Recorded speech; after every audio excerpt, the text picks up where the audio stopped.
अंदर आ जाइए, हमें आपका ही इंतज़ार था। हमें पता है कि आप यह वीडियो हमारी वेबसाइट या यूट्यूब चैनल पर देख रहे हैं, क्योंकि आप जानना चाहते हैं कि इस तरह के दस्तावेज़ को जल्द से जल्द और आसानी से अपोस्टिल कराने के सही कदम क्या हैं। तो तैयार हो जाइए और चलिए शुरू करते हैं। नमस्ते। अगर आप ये वीडियो देख रहे हैं तो शायद आपको जानना है कि टेक्सास सेक्रेटरी ऑफ स्टेट द्वारा नॉन रिकॉर्डेबल माने जाने वाले बिल ऑफ सेल को अपोस्टिल कैसे कराएं और इसकी लागत क्या है, या अभी प्रोसेसिंग में कितना समय लग रहा है, और हमारे साथ टेक्सास अपोस्टिल ऑर्डर देने के लिए आपको किन सही कदमों का पालन करना होगा। पहली बात, टेक्सास सेक्रेटरी ऑफ स्टेट द्वारा नॉन रिकॉर्डेबल के रूप में वर्गीकृत सभी दस्तावेज, जैसे किसी भी प्रकार का बिल ऑफ सेल दस्तावेज, आप हमें ईमेल या फैक्स नहीं कर सकते। अपोस्टिल के लिए एक अपवाद है जिस पर हम आगे चर्चा करेंगे। आपको मूल हस्ताक्षरित बिल ऑफ सेल हमें मेल करना होगा या यहां छोड़ना होगा। हमारे मुख्य ऑस्टिन टेक्सास कार्यालय में यह फोटोकॉपी नहीं हो सकता। दूसरी बात, सभी नॉन रिकॉर्डेबल दस्तावेजों को टेक्सास नोटरी पब्लिक द्वारा ठीक से वेट इंक नोटरीकृत किया जाना चाहिए। आप किसी अन्य राज्य या किसी अन्य देश की नोटरी का उपयोग नहीं कर सकते, केवल टेक्सास नोटरी ही चलेगी।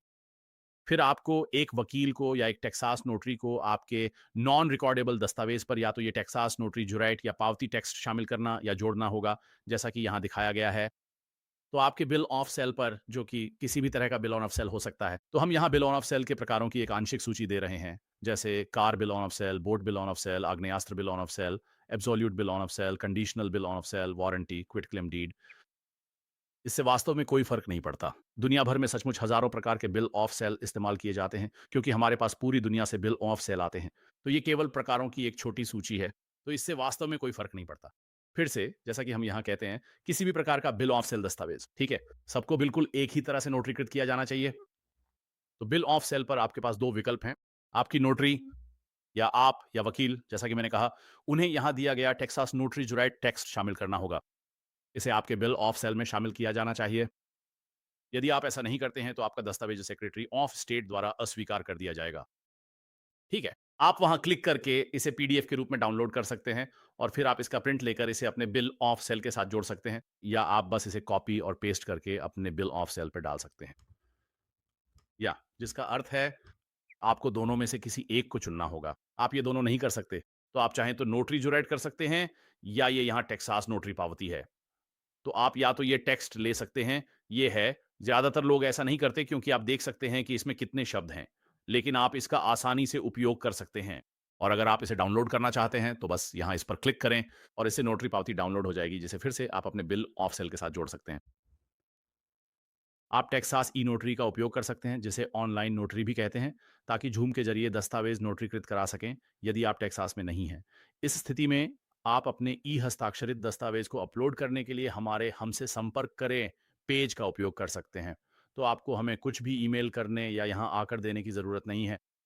तो यदि आप हमारे संपर्क पेज पर जाते हैं, तो बस यहाँ इस महिला पर क्लिक करें, या आप वहाँ क्लिक कर सकते हैं, या आप वहाँ क्लिक कर सकते हैं, और आप वहाँ पहुँच जाएँगे। यदि आपने इसे इलेक्ट्रॉनिक रूप से किया है, तो आप इसे टेक्सास ई नोटरी से नोटरीकृत करवाकर सीधे पोर्टल पर अपलोड कर सकते हैं। फिर आपको हमें कभी भी कुछ भी डाक से भेजने की ज़रूरत नहीं होगी।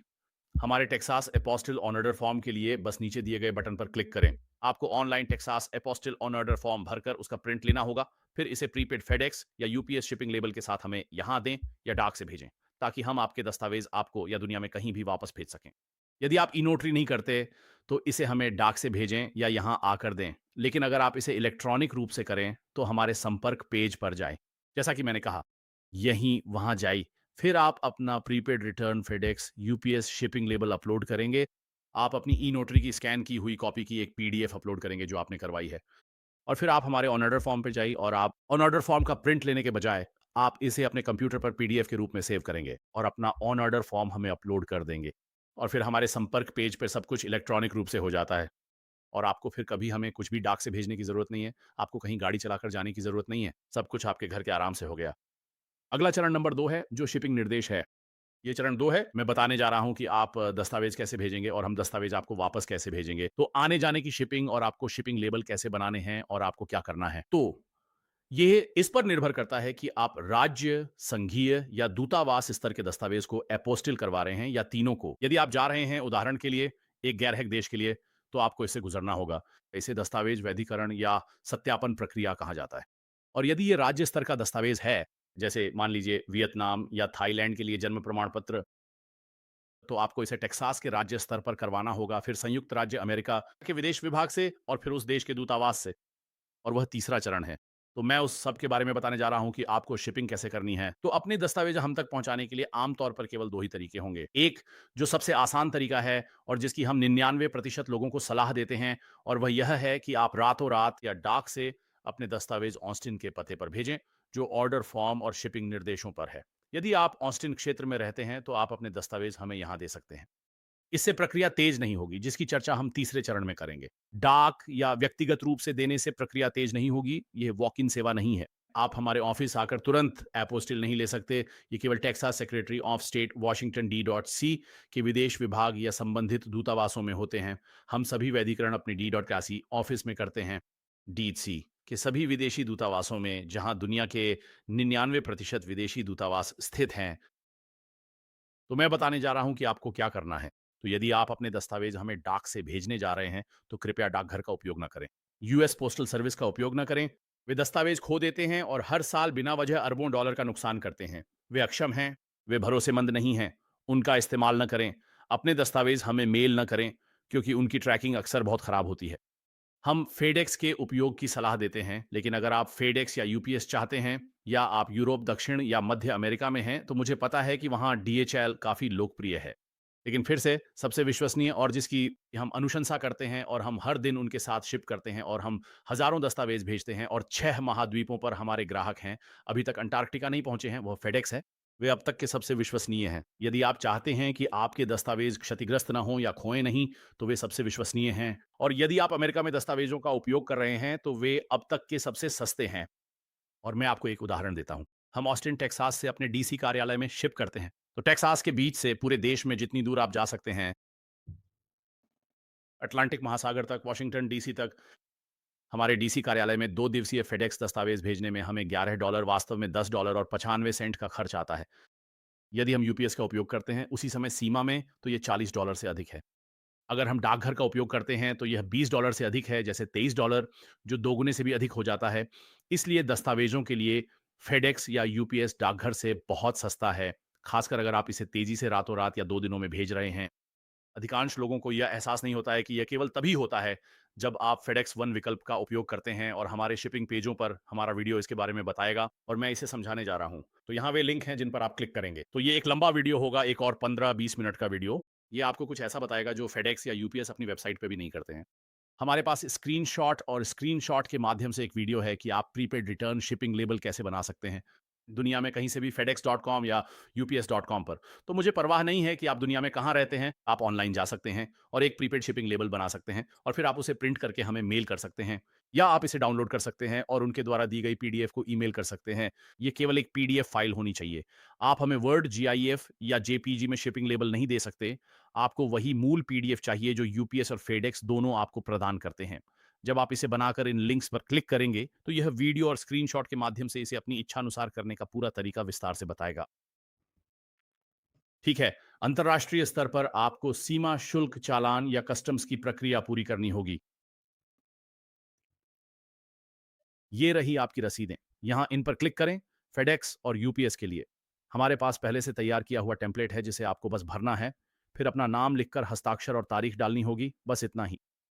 ये आपके लिए पहले ही किया जा चुका है। देश के आधार पर आमतौर पर इसकी ज़रूरत नहीं होती, लेकिन हम इसे फिर भी करते हैं। यदि आप अंतर्राष्ट्रीय स्तर पर अमेरिका से अपना दस्तावेज़ शिप कर रहे हैं दूसरे देश में। उदाहरण के लिए मेक्सिको वास्तव में उतनी परवाह नहीं करता है, लेकिन आप इसे वैसे भी कर सकते हैं। लेकिन उन्हें वास्तव में फेडेक्स की परवाह नहीं है। दुनिया के अधिकांश अन्य देशों में सीमा शुल्क से गुजरने के लिए आप इसे रखना सुनिश्चित करेंगे। ठीक है। और फिर दूसरी बड़ी बात यह है कि आप शिपिंग लेबल पर हमारा नाम नहीं डाल सकते। मैं अपनी बात फिर से दोहराता हूँ। जब हम इसे वापस भेज रहे हों, तो शिपिंग पर हमारा नाम, फ़ोन नंबर या पता न डालें। ये आपको भेजी जाने वाली शिपिंग है। हमने आपके दस्तावेज़ अपोस्टिल कर दिए हैं और अब आप इसे अपने पास किसी लॉ फ़र्म या दूसरे देश में वापस चाहते हैं, या किसी दोस्त या परिवार या सहकर्मी या किसी कंपनी या सरकारी संस्था के पास। आप जहाँ भी चाहते हैं कि हम इसे भेजें, आप एक प्रीपेड शिपिंग लेबल बना रहे हैं, ठीक है। आप ही आयातक हैं और आप ही शिपर हैं। इसलिए आप इस पर हमारा नाम नहीं रख सकते, क्योंकि अगर ये सीमा शुल्क से होकर गुज़रता है, तो इसका बिल हमें भेजा जाएगा और हमें इसके लिए बिल भेजा जाता है सैकड़ों डॉलर का, जो हमारा नहीं है। अगर आप हमारा नाम लिखेंगे तो दस्तावेज वापस नहीं मिलेंगे। इसे मेल किए जाने वाले लिफाफे जैसा समझें। यूएस में ऊपर बाईं ओर भेजने वाले का नाम आता है। यानी यदि आप जिस पते पर इसे भेजते हैं वह गलत पता है या डाकघर इसे वितरित नहीं कर सकता है, तो वे उस मेल को आपको वापस कर देंगे। हम यही मांग रहे हैं। आप बस वहाँ हमारा पता नहीं डाल सकते। आपको कोई भी पता डालना होगा, चाहे वह कुछ भी हो। आप अपने दोस्त, परिवार, सहकर्मी या किसी बिज़नेस का पता डाल सकते हैं। आप बस वहाँ हमारी जानकारी नहीं डाल सकते। आप फिर से अपना ही पता डाल सकते हैं। भेजने और पाने वाले दोनों में अपना पता डाल दें। तो उदाहरण के लिए आप इसे भेज रहे हैं, इसे वापस यूरोप भेजना चाहते हैं? अमेरिका में कोई दोस्त या रिश्तेदार हो तो उनका पता इस्तेमाल करें। ये पता तब चाहिए जब दस्तावेज़ वापस भेजना हो या सीमा शुल्क भुगतान के लिए उन्हें बिल भेजने के लिए किसी पते की ज़रूरत हो। वैसे सच तो यह है कि इससे वास्तव में कोई फ़र्क नहीं पड़ता। आप बस हमारा पता नहीं डाल सकते। ये बहुत सरल है। इन दोनों में से यदि आप इस पर क्लिक करते हैं तो ये विस्तार से समझाएगा। जब आप फेडेक्स या यूपीएस पर जाते हैं, इसे ऑनलाइन कर रहे होते हैं तो वे पूछेंगे, "आप जानते हैं ये कहाँ से भेजा जा रहा है?" आप बस वहाँ हमारा पता या फ़ोन नंबर नहीं डाल सकते। ये आसान है और रोज़ होता है। लोग नामुमकिन कहते हैं पर कर सकते हैं। तरीका गलत है। बस हमारे निर्देशों का पालन करें। इसे ऑनलाइन करें। इस करने के लिए फेडेक्स या यूपीएस स्टोर में ना जाएँ क्योंकि कई बार उन लोगों को पता नहीं होता कि वे क्या कह रहे हैं। आप इसे बस ऑनलाइन कर सकते हैं। हम इसे हर दिन दुनिया के हर देश से करवाते हैं। आप हमारे पते का उपयोग किए बिना ऑनलाइन लेबल बना सकते हैं। क्योंकि फिर से आप ऑनलाइन लेबल बना रहे हैं और आप इसके लिए भुगतान कर रहे हैं, हम नहीं। हम बस इसे आपके लिए फेडेक्स या यूपीएस या डीएचएल पर छोड़ रहे हैं। इसलिए आप हमारा पता नहीं डाल सकते क्योंकि तब तकनीकी रूप से फेडेक्स या यूपीएस या डीएचएल की नज़र में हम आयातक और शिपर बन जाते हैं। क्या आप देख रहे हैं कि सारी ज़िम्मेदारी, कानूनी ज़िम्मेदारी हमारी कंपनी पर आ जाती है और हमारी कानूनी नीति, हमारी कंपनी की नीति के अनुसार हम ऐसा नहीं कर सकते। इसलिए शिपिंग लेबल पर हमारा पता ना डालें, बहुत महत्वपूर्ण है। क्योंकि हम इसे नहीं भेजेंगे 100% हम इसे वापस नहीं भेजेंगे। हम आपको बताएँगे कि आपको हमें नया शिपिंग लेबल भेजें। अंतर्राष्ट्रीय ऑन ऑर्डर के लिए उस पर हमारा पता, फ़ोन नंबर और नाम ना हो। यदि यह अंतर्राष्ट्रीय स्तर पर जा रहा है, तो हम इसे वापस नहीं भेजेंगे। तो ये बहुत महत्वपूर्ण है। यदि आपके पास समय कम है और आपको दस्तावेज़ वापस चाहिए, तो नया लेबल भेजने और हमारे संपर्क करने में कई दिनों की देरी हो सकती है।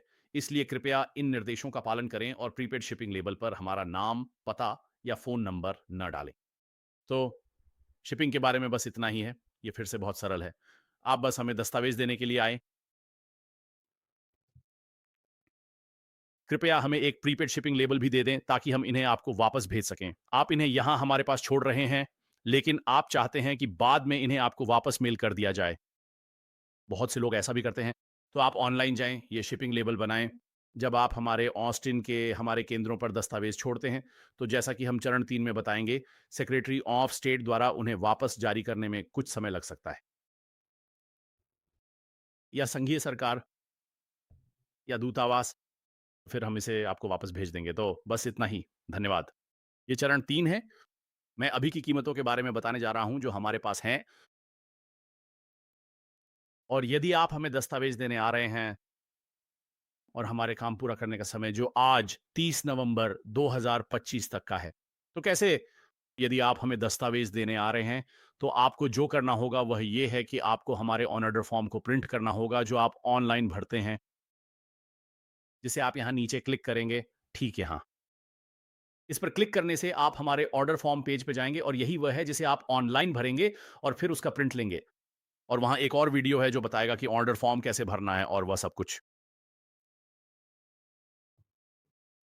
तो अगर आप मेल करने जा रहे हैं अपने दस्तावेज़ हमें, जो कि ज़्यादातर लोग करते हैं, तो आप हमारा ऑन ऑर्डर फॉर्म प्रिंट करें और फिर उसे अपने दस्तावेज़ों के साथ भेजें। जैसा कि हम चरण 2 में बताते हैं, आप इसे हमें भेजें।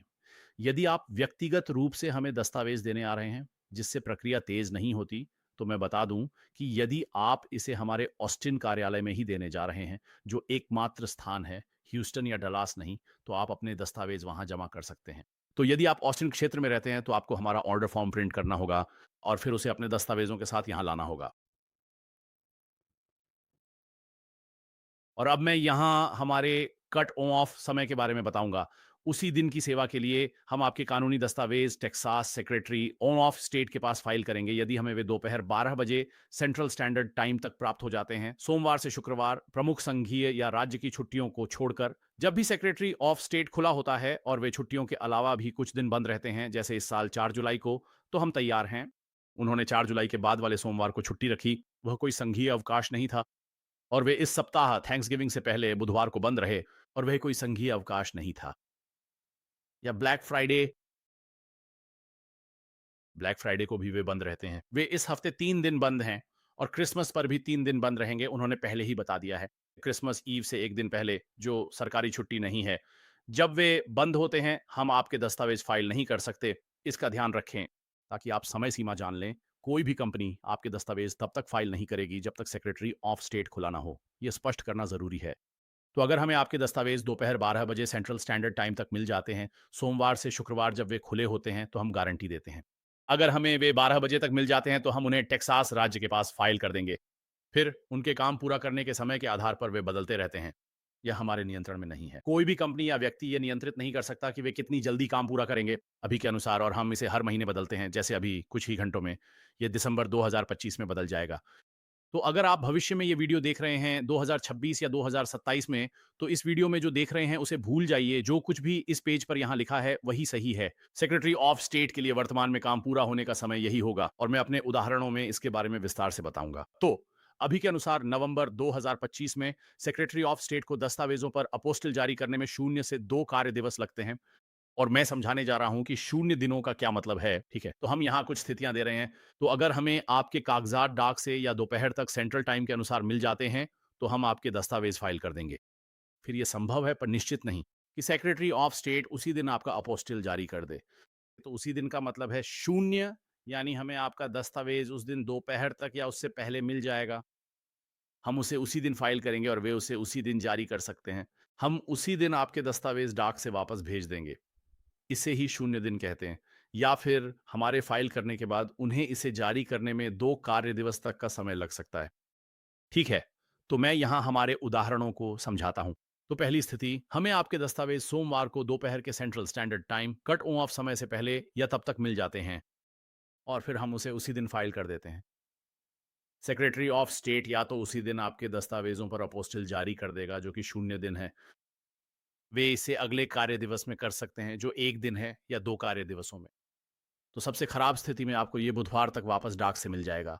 तो अगर हमें आपका दस्तावेज 12 बजे तक मिल जाता है, तो ये सबसे अच्छी स्थिति है। ठीक है, दूसरा उदाहरण ये है कि अगर हमें आपका दस्तावेज सेंट्रल टाइम के अनुसार दोपहर के बाद मिलता है, तो अगर आप इसे हमें डाक से भेजते हैं और हमें ये दोपहर 2 या 3 बजे यूपीएस, फेडेक्स या डीएचएल से मिलता है, या आप इसे हमारे ऑफिस में 2, 3, 4 या 4:55 पर छोड़ते हैं, हमारे पास 5 बजे से ठीक पहले लोग आते हैं। अगर हम इसे उसी सोमवार को छोड़ देते हैं, तो हम इसे उसके अगले दिन ही फाइल कर पाएंगे। हम इसे आने वाले अगले कार्य दिवस में फाइल करेंगे, और फिर वे इसे उसी दिन जारी कर सकते हैं। वह 0 दिन है। वे इसे अगले कार्य दिवस 1 दिन या 2 कार्य दिवसों में जारी कर सकते हैं। तो सबसे खराब स्थिति में हम इसे लेकर उस गुरुवार को आपको वापस डाक से भेज सकते हैं। तो फिर से दोनों स्थितियों में अगर हमें आपका दस्तावेज सोमवार को मिलता है, चाहे दोपहर से पहले या बाद में, ये बुधवार या गुरुवार तक हो जाएगा। तो फिर से बिल्कुल खराब स्थिति में, जब तक कि कोई झोंबी कयामत या एलियन हमला ना हो जाए, अगर आप इसे सोमवार को करते हैं, तो ये गुरुवार तक आपको वापस डाक से मिल जाएगा। खराब से खराब स्थिति और अच्छी से अच्छी स्थिति में ये आपको सोमवार को ही वापस भेजा जा सकता है। तो बस इसे समझाने के लिए, और मैं इस बात पे जितना जोर दूं कम है। अगर आप ऑस्टिन में हमारे मुख्य कार्यालय आ रहे हैं, तो अपने दस्तावेज खुद देने से प्रक्रिया तेज नहीं हो जाती। इससे कोई फर्क नहीं पड़ता कि हमें वे ड्रॉप ऑफ से मिलते हैं या डाक से, दोपहर से पहले या बाद में, काम पूरा होने का समय वही रहेगा। बहुत से लोग हमारी वेबसाइट नहीं पढ़ते, हमसे संपर्क नहीं करते और ये सोचकर आ जाते हैं कि काम उसी दिन हो जाएगा, और ये संभव नहीं है, क्योंकि ये सेक्रेटरी ऑफ स्टेट का मामला है। ये उन पर निर्भर है। वे तय करेंगे कि इसे उसी दिन जारी करना है, अगले दिन या 2 दिनों में। तो कृपया, जब तक आप ऑस्टिन क्षेत्र में नहीं रहते, इससे प्रक्रिया तेज नहीं होती। बस अपने दस्तावेज हमें ओवरनाइट कुरियर कर दें, जैसा कि हमने चरण 2 में बताया है कि इसे कैसे करना है। और फिर ये कीमतें आज की तारीख के अनुसार हैं। ये कीमतें 2026 से 2028 के बीच बदल सकती हैं, आपके देखने के समय तक। वीडियो की बातों के बजाय यहाँ लिखी हुई जानकारी पर ही ध्यान दें। यहाँ इस समय जो लिखा है वही वर्तमान कीमत है। तो पहले दस्तावेज के लिए यदि आपको सेक्रेटरी ऑफ स्टेट से एक दस्तावेज अपोस्टिल कराना है, तो ये $95 है, और इसमें सभी फाइलिंग शुल्क शामिल हैं। तो आप हमें कोई चेक या मनी ऑन ऑर्डर या कैशियर चेक ना लिखें। आप हमें राज्य फाइलिंग शुल्क के लिए पैसे ना भेजें, और आपको कागजी कार्रवाई करने की जरूरत नहीं है। आप हमें राज्य का फॉर्म ना भेजें। हम खुद फॉर्म और फाइलिंग शुल्क का भुगतान करते हैं, तो यह सिर्फ $95 ही है। कोई टैक्स नहीं है। ये सिर्फ $95 फ्लैट है। बस इतना ही आपको देना है। और फिर यदि कई दस्तावेज हैं, तो छूट दी जाती है। यहाँ है एक छोटा चार्ट। एक दस्तावेज के लिए कीमत 95 है, और 2 दस्तावेजों के अपोस्टिल की जरूरत के लिए, और ये एक ही समय के लिए है। ये 170, 3 के लिए 245 और इसी तरह आगे है। यह वर्तमान कीमतें हैं अतिरिक्त दस्तावेजों के लिए प्रति दस्तावेज $75 लगेंगे। जब आप ऑर्डर करने के लिए तैयार हों, तो इस बटन पर क्लिक करें और यह आपको हमारे ऑर्डर फॉर्म पेज पर ले जाएगा। ये सिर्फ टेक्सास अपोस्टिल्स के लिए है। ये संघीय मूल्य निर्धारण या कॉर्पोरेट मूल्य निर्धारण, कॉर्पोरेट दस्तावेजों को अपोस्टिल कराने के लिए टेक्सास कॉर्पोरेट मूल्य निर्धारण या दूतावास शुल्क के लिए नहीं है। ये विशेष रूप से केवल टेक्सास सेक्रेटरी ऑफ स्टेट और टेक्सास दस्तावेजों के लिए है, यानी वे दस्तावेज जो टेक्सास नोटरी द्वारा नोटरीकृत हैं या टेक्सास की किसी संस्था से जारी दस्तावेज, जैसे शहर, राज्य, काउंटी या राज्य सरकार, जैसे टेक्सास जन्म प्रमाण पत्र, मृत्यु प्रमाण पत्र, विवाह लाइसेंस, तलाक की डिक्री, आपराधिक रिकॉर्ड की जांच, driving licence, power of attorney जैसी चीजें। तो ये चरण 3 है। धन्यवाद।